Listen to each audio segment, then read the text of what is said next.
Hello and welcome back to Cracking the Cryptic. Now, earlier Simon did a puzzle by a debutant on the channel, and I'm going to do one too. So, another new constructor. There are so many good constructors these days appearing.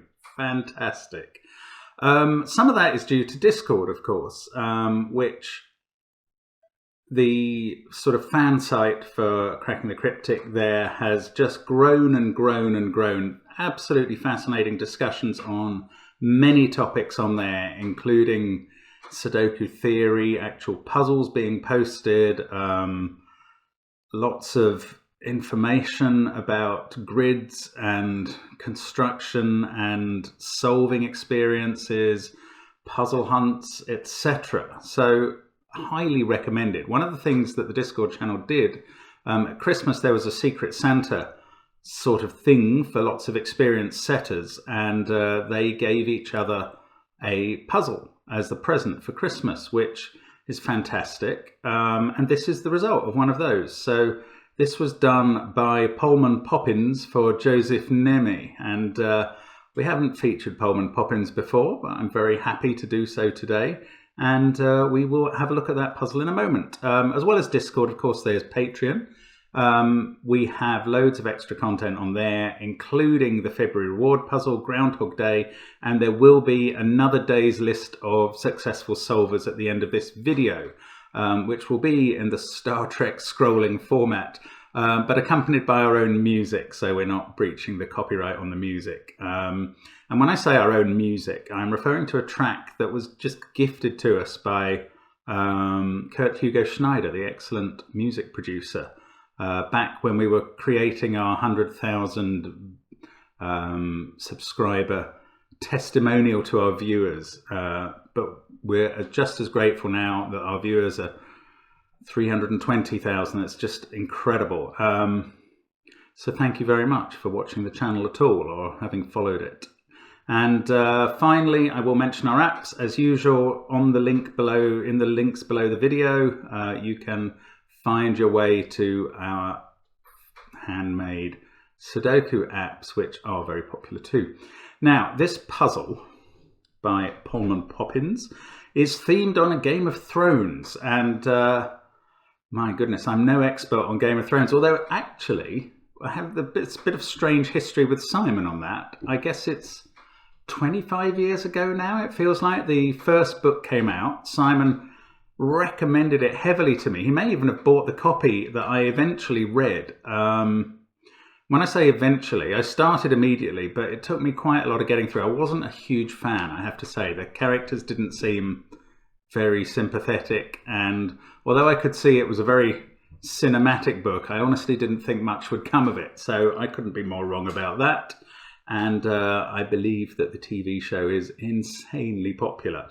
So you will forgive me if I get anything wrong about either the pronunciation or trying to interpret the rule set here. So the rubric that went with this puzzle, which is called 7 Kingdoms XV White Walkers, in the sense of 7 Kingdoms against White Walkers, but it's not V because it's an XV puzzle. Anyway, it says, winter is coming. The White Walkers are attacking from the north and have broken through the ice wall. White dots are consecutive clues. Digits separated by white dots are consecutive, and all possible white dots within the first 2 rows are given. Meanwhile, the 7 Kingdoms battle for the Iron Throne. Normal, irregular Sudoku, killer and little killer rules apply.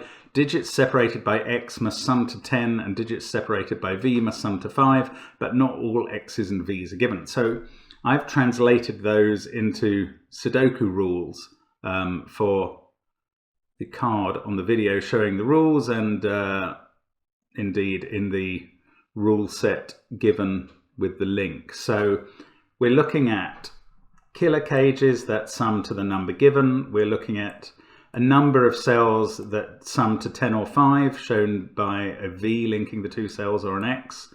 One little killer diagonal that adds to 27 and can contain repeated digits. Irregular Sudoku, in the sense that although there are 6 3x3 boxes, the top 3 regions are actually just rows. And so 1 to 9 in each row and column and marked region is the rule. And these white dots which mark all instances of consecutive digits neighbouring each other in the top 2 rows. So there we go, that's what we've got. Do give it a go on the link below the video. You'll know, which I don't, from the video time how long it took me, so you'll be able to judge from that how accessible it is. I'm hoping it's not too bad, but we shall see. No idea. So give it a try if you wish, and if you don't, just watch me have a go. And I'm going to try now. Let's get cracking. Right, one of the things I know about XV Sudoku is that 5 can never be on an X or a V, because it would, on a 10 it would need another 5 with it, and on a V it would need 2 numbers less than 5 to make 5. So the 5 in this box 6 is in one of those 2 cells over here, not on an X or V. Therefore in box 9 it's in one of those 2.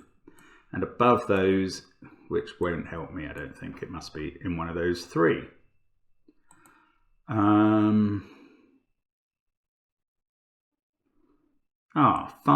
oh no, 5 could be in the 13 cage. No, that's not so good.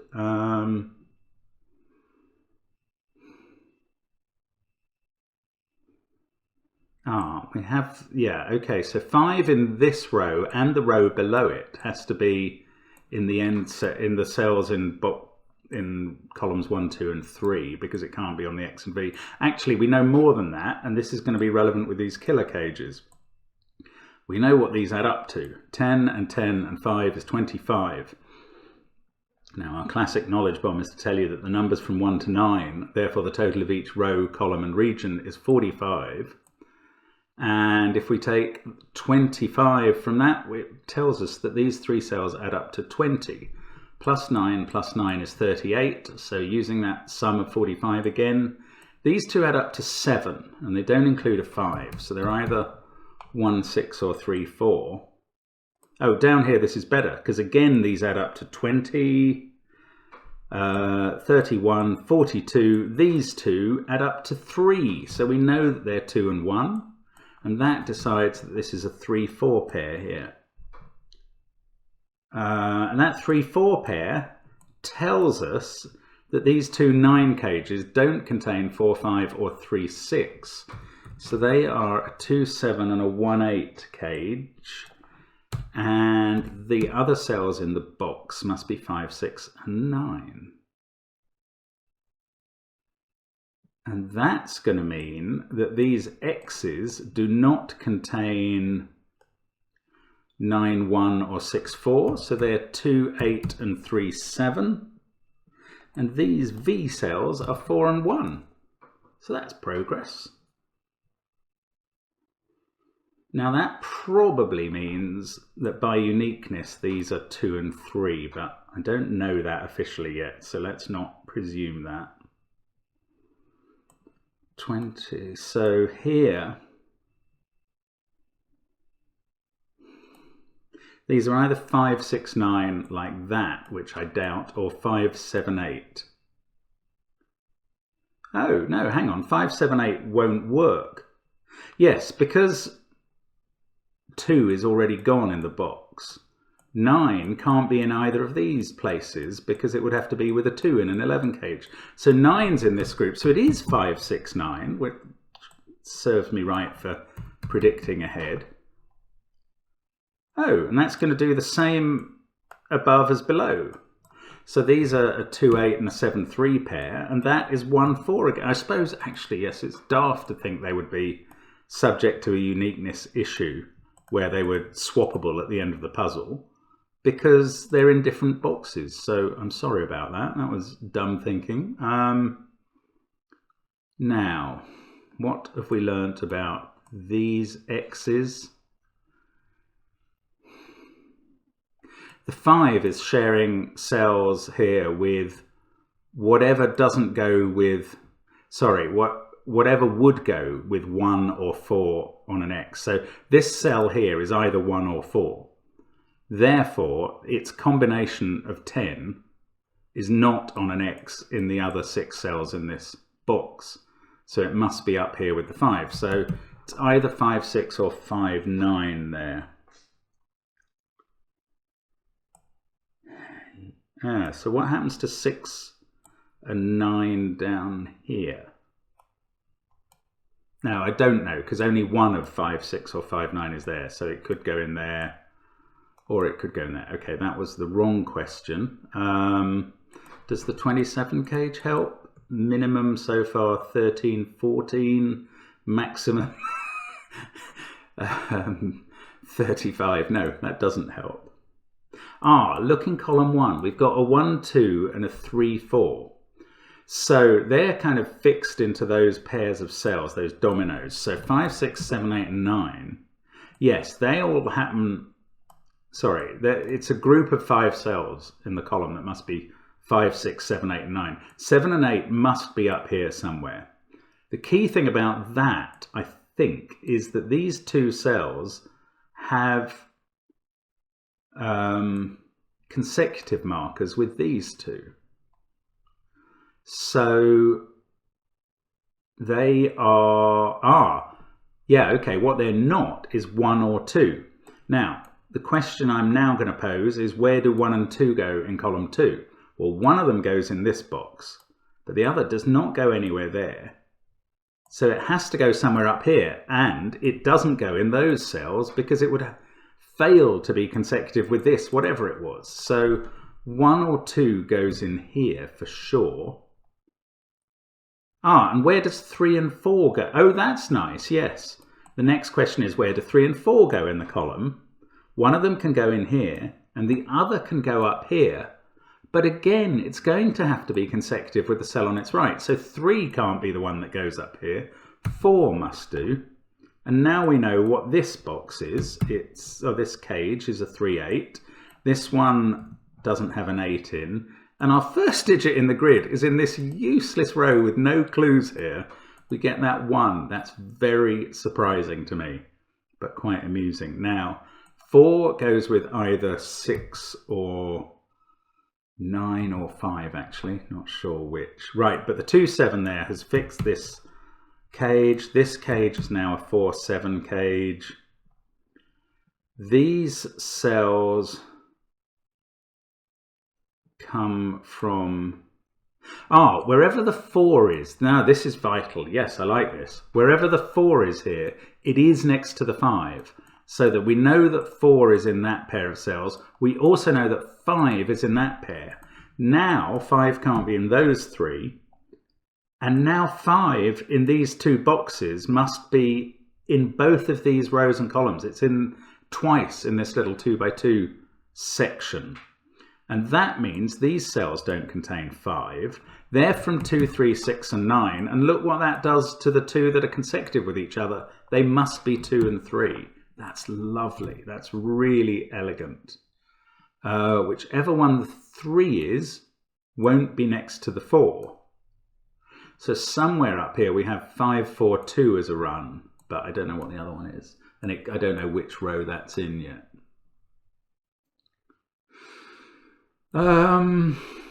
It's intriguing.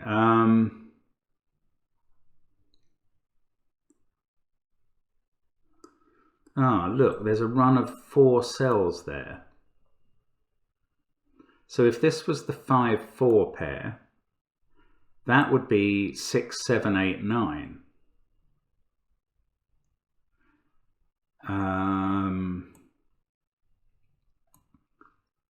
But it could be a higher pair than that.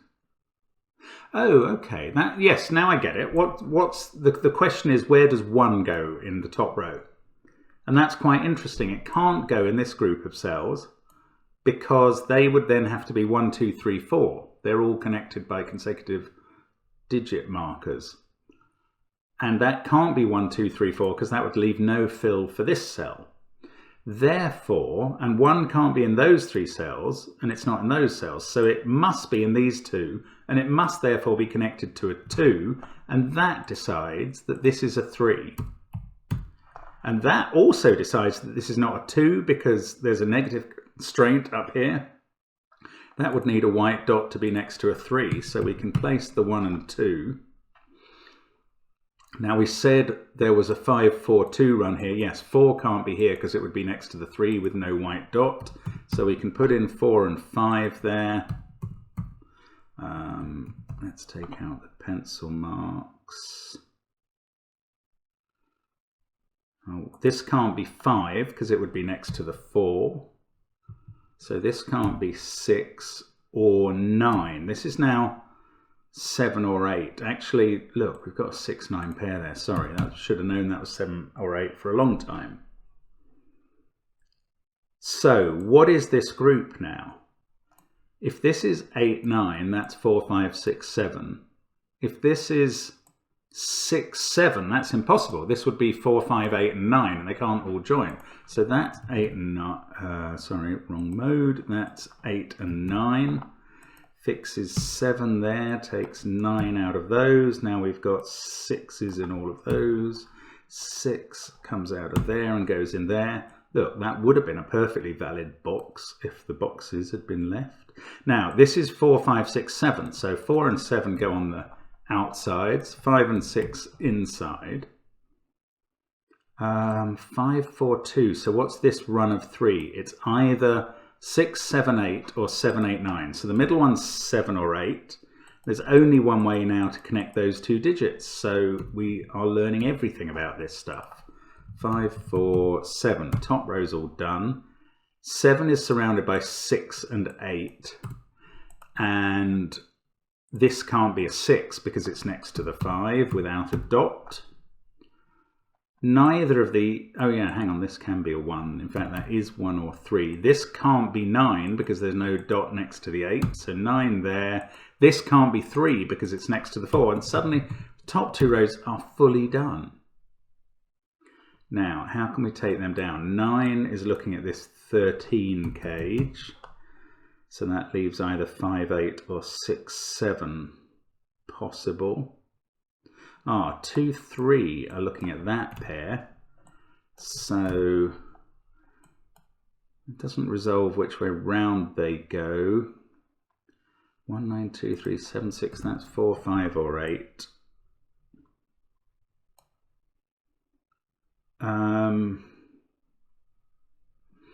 Maybe I should be, look, yeah, those can't be 8, so those can't be 2, that's not that helpful.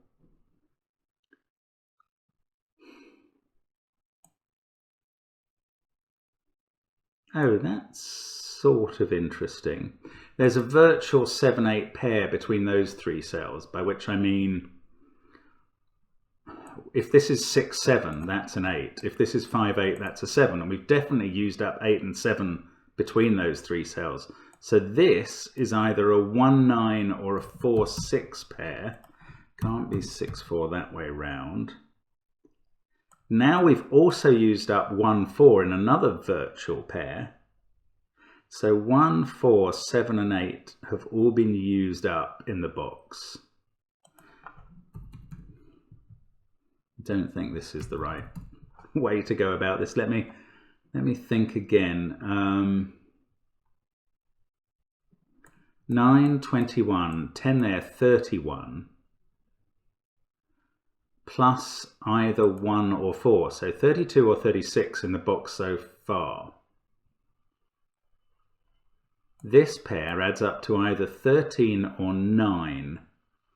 Now if it's 13, it's like this, 5, 8 or 6, 7, and that becomes 4. If it's 9, it's got to be 4, 5, because we've got a 2, 3 pair there. So that becomes 8 in that case. 4, 5, that becomes 6, 7. Now, if this is 4, 5, that's 3, 9. 4, 5, 3, 9, 2, 8, 1 there, and 9, that 9 cage would have to be 7, 6.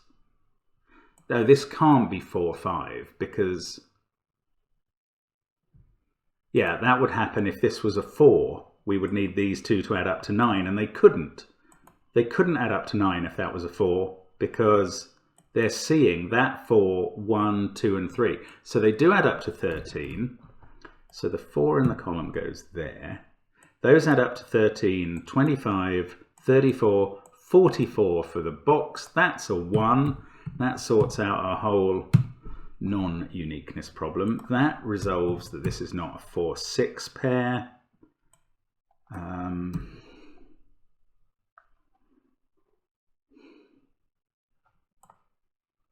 Now, the 7-8 virtual pair is happening here too.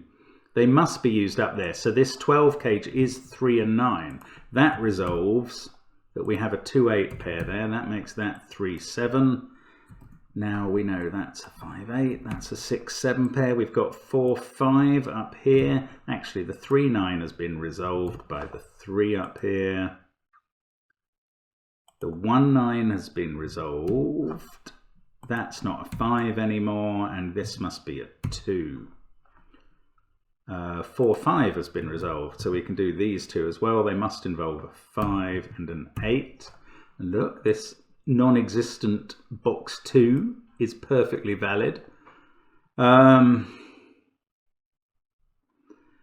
this can't be a 2-8 pair. That's a 3-7 pair. This can't be a 3-7 pair, so we can fill in 2 and 8. This is either 3-7 or 4-6. I thought I'd know that by now. What about up here? Oh yeah, 10. Yes, this is 5 and 6 because the partner of the 4 in forming an X that doesn't exist has to go there. What I mean is 10 plus 10 plus 10 plus 4 is 34. They have to add up to 11. Right, 4, 3, 7, 5, 6. So this is the 2-8 pair. This is 1-9 and we can fill them in. We can probably disambiguate all of rows 4 and 5 now. Yeah, that's working, so we can do the whole lot. Even one that I could have done earlier. There we go. Still don't know whether that's 3, 7 or 4, 6. We've got 9, 2 and 3 to place up here, so we can do them. 5 and 3 down here. So now that's a 4-6 pair. This is 9 and 7. Yes, that works with this. So we can fill them in. And again, maybe we can do all of row 8 and 9. 4 and 7. 1 and 2, 6 and 4. No, we've got a deadly pattern. So this is going to get resolved. Yes, we've got one deadly pattern amongst those 3 dominoes and one amongst those 2 triples, and they're all going to get resolved somehow by this 27 clue. So the minimum here now is 18, 23. The maximum is 30. Oh.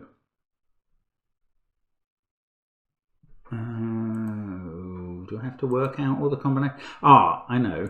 Look, 6 is confined twice to those 2 cells. So just as 5's in a 2x2 here twice, 6 is in a 2x2 here. Now that means either these two add up to 6, these two are both 6, 12, 19, that would be 8. That's perfectly possible. I think we will find if these two were 6, then we have 9, 5, 7 is 21. This would need to be a 6, which it cannot be. So these two are 6 with an 8 on the end, and that makes the 27 clue work.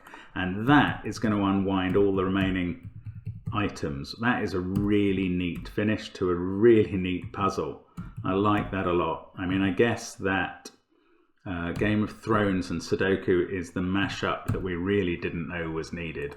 But it's worked very well here. Now, I have no idea what we've achieved in terms of whether the White Walkers or the 7 Kingdoms have prevailed, have assailed the Iron Throne or got through the ice wall. I don't know what's going on. But anyway, we have done the puzzle. That's all I know. That's all I care about. It's a very nice puzzle. Thank you to Pullman Poppins for creating it, and thank you for recommending it to me as well. That's really interesting. I hope you had a go at that. That was a fun one. And I very much hope to see you again on Cracking the Cryptic.